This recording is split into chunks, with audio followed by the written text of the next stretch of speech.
Isa sa pinaka-favorite Chinese restaurant ng family namin ang King Chef. Nandito na naman kami sa SM Cherry Shaw branch para mag-dimsum happy hour.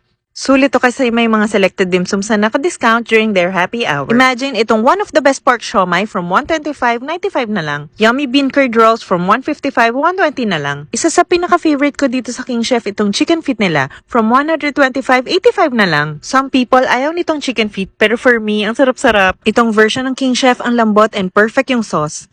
My kids' favorite, their asado siopaw. You can get this set for 95 pesos during their happy hour. Meron siyang hoisin sauce na kasama, ang lambot ng bread, and ang sarap ng timpla ng asado sa loob. Love, love, love their buchi from 110 pesos, 80 pesos na lang. If you're craving for hakaw, hindi ka magkakamali sa King Chef. Laging perfect ang pagkakaluto from 170, 120 na lang during the dimsum happy hour.